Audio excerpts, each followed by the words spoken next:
Okay, so today we're going to do an oil change on the family car here. A lot of us spend a lot of money taking our cars to the mechanics, and that's okay because sometimes you need the specialties of a mechanic to be able to actually get the right job done. But we're just doing a simple job of an oil change. So this car hasn't had an oil change for about a year, and we're going to go away pretty soon for Christmas. So I thought we'll do the oil. So I'm going to show you how you can save a bit of money by doing the oil change yourself. It's really a simple job. A few tools, some oil and a filter, setting the car up right, and you'll be fine.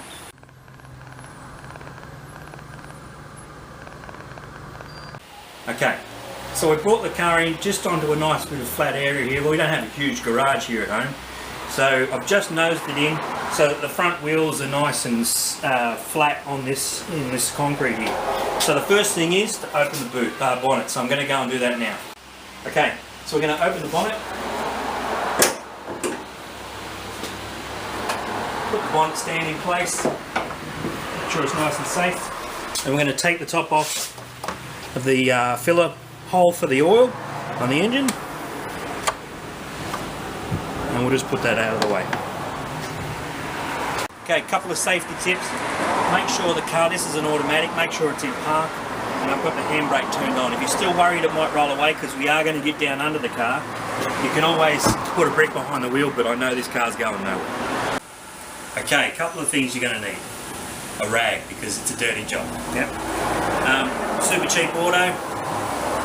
This takes about 10 litres. I don't know any car really that takes more than about 5 litres of oil, so we're not going to fill this up in a hurry, but it's fantastic because once you've got the oil in there, you can pour it out easily when you want to get rid of it. We need a filter. Now, there's a book at Super Cheap. You have to look up what your car is. It tells you what code you need. Trust the book, get the code that you need. That's the filter. Oil, same with the oil, there's a little fancy panel there that you can put the make and model of your car in. It'll tell you what sort of oil weight that you need. Don't really need to understand these numbers, just trust what the manufacturers are telling you, particularly within your manual itself. We'll get started on the oil change. Okay, so I don't actually know whereabouts the filter is for the oil on this engine. I just can't remember. But a good tip is to open the new one and look at it, and now you know what you're looking for. So it's most likely that we're going to need to get under the car to find it. So I'll have a bit of a hunt around and I'll show you where it is on this particular model. This is an MPV 2002 model. Okay, so I couldn't get under the front of this car, so I've had to jack it up. I've used my floor jack, which is about $100 from Super Cheap. And just to be safe, I've also got these jack stands.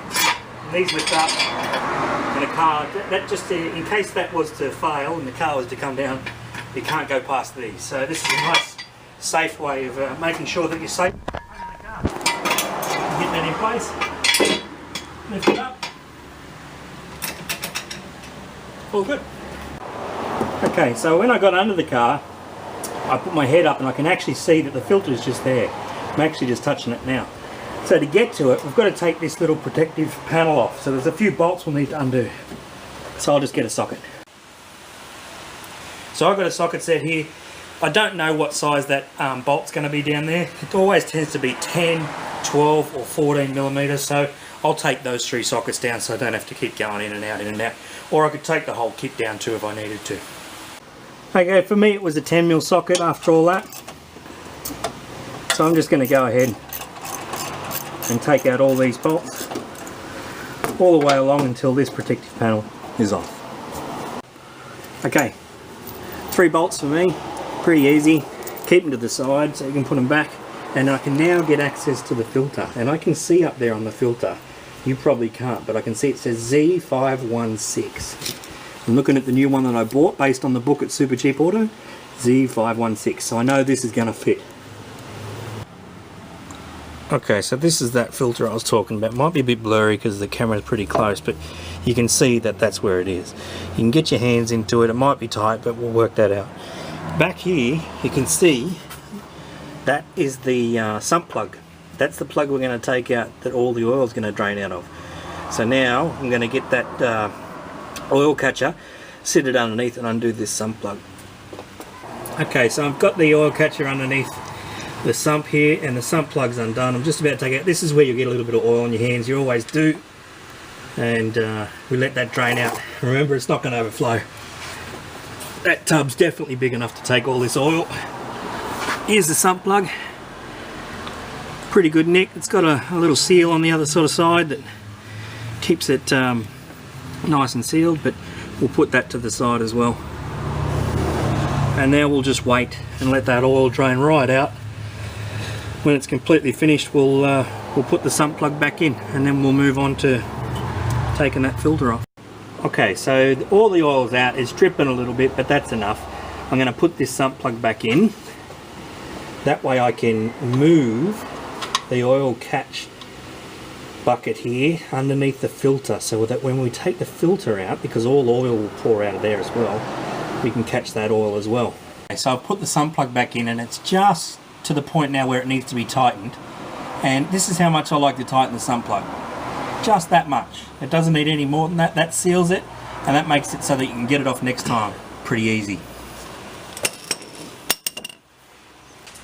Okay, so I've got this tool. The hardest part of this job, you're right, is usually getting this off. This can be quite difficult to get off. So I bought myself this tool from Super Cheap. It goes on your socket, on your ratchet, sorry, and it's got just a little strap around it that you grab hold of these underneath. You can imagine that's up underneath the engine there. You've got this, get this strap around the one that's underneath. This is just an example using a new one. Use your ratchet to wind the slack up in that, and that gives you something that you can then pull on to undo that. So I'm going to get under the car and get this on that one under there, and I'm using the extension bar too, just to give me a bit more room under there, and I'm going to undo that. Okay, so I've got that tool up on this filter, and it's actually really tight. So I'm putting a fair bit of pressure on this, but I know if I bend the filter a little bit, that's okay. It's going to be replaced anyway. So I'm only just getting it started so that I can then do it by hand. So that tool's moved it enough now that I can then pull the oil bucket over, because we know this is where all the mess is going to be. And under. Okay, that's nice and loose now. Oh, there it is there. Missed a little bit. We'll have a little bit to clean up now. That's okay. Look, it's going to get everywhere. I've got some degreaser and some rags that I'll use to clean this up. There's a little bit on the exhaust here, but you know, that'll burn off anyway, and it's not ideal, but it is what it is. Makes a little bit of smoke, but not much. Nothing to worry about. At the end of the day, we're saving ourselves hundreds. Okay, so I'm going to take it off, and I just pour it into there. In fact, I'll just let it sit in there. This is the messy part. No drama. Okay, new filter. Take the new plastic off. What we're going to do, this rubber seal here, we're going to put a bit of the new oil just around that seal. Now I don't know why, I just know that any old mechanic I talked to has told me to do it. So we'll go ahead and open up the new oil.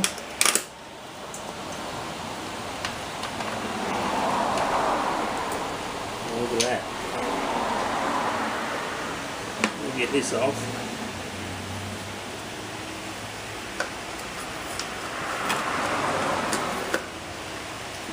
Just get a little bit on my finger. And just put it, paint a little bit on this seal. Okay. Now we're going to go back under and put the filter on, and I'll show you how tight that I do it. Doesn't need to be real tight though. So I've just screwed this on. I've only done it up as tight as I can by hand, and you'll notice that it's tight enough because you can't actually undo it again by hand. So that means that that seal's nice and tight up there. And we've now got the sump plug back in, we've got the new filter on. Now we can start to fill the oil back up. Okay, so I'm just making sure you've got to put everything that you've taken off back on, and I'm just doing up these bolts. I'm not doing them super tight because it's just holding plastic on. 3 bolts and the protective guards back in place.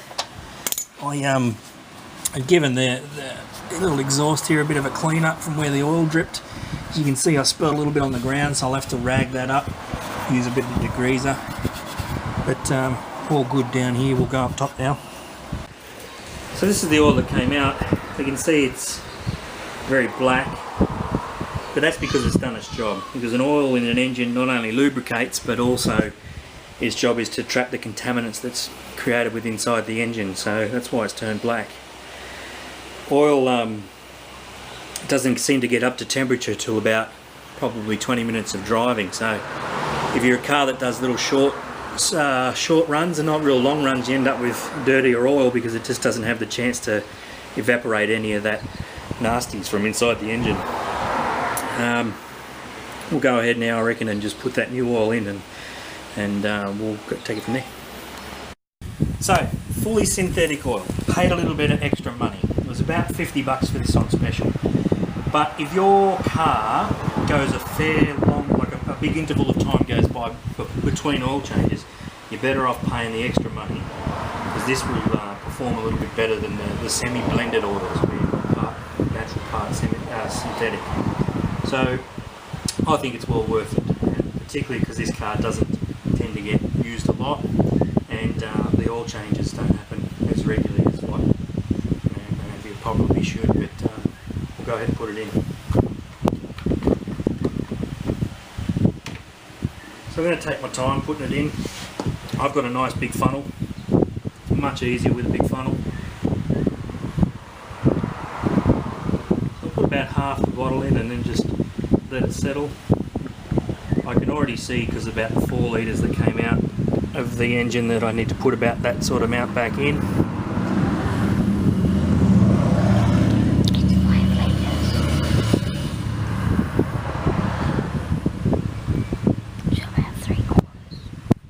Thanks, bud. So I'm putting what I think is about half, and then we'll check the bottle. So that feels about half the weight it started with. And the gauge on the back there. And I can still put a little bit more in. We don't want to overfill it. We won't have to drain it out if we do. So that's about 3/4 of the bottle. We'll give it 5 minutes, I reckon. Let it all soak down through, and then we can check the level on the dipstick. Okay, we're going to check and see how much oil's in there. We've given it probably 5 or 10 minutes sitting there, waiting for it to drain down. This is the dipstick. They're all going to be in different locations. You can find it now. It's usually got like a handle on top. Now I'm using the sunlight just to see if I can see where the oil starts. And this still hasn't reached the minimum mark. So I think we need a little bit more. So what I'll do is I'll put about another litre in. Because looking at that, that's only about half the bottle. 5 litres, so it's probably only about 2.5 litres, isn't it?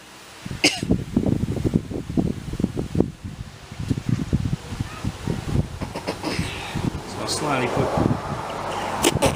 1/4 of the bottle in. Right there, mate. Have you got? Get your finger out of the lens.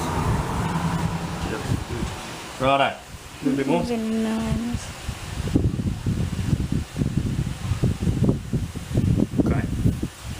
We'll wait 5, let it sink down, we'll check that dipstick again. We'll try and get it to come up between the minimum and the maximum level. Okay, so I've checked the dipstick and that level's now full, so we don't need to put any more in. So I can take my funnel out, put the lid back on the engine where the oil goes in, make sure it's tight, and that's an oil change done. 50 bucks for the oil, 20 bucks for the filter, $70 job, a few tools that you'll probably have anyway, maybe 200 bucks would have costed the mechanics. We saved ourselves, what, 140 bucks. Okay, so everything's back together, the car's on the ground, I've made sure I haven't left any tools anywhere, I've cleaned up all the oil that I might have dropped and spilled, so now it's time to go and start it. We'll give it a run.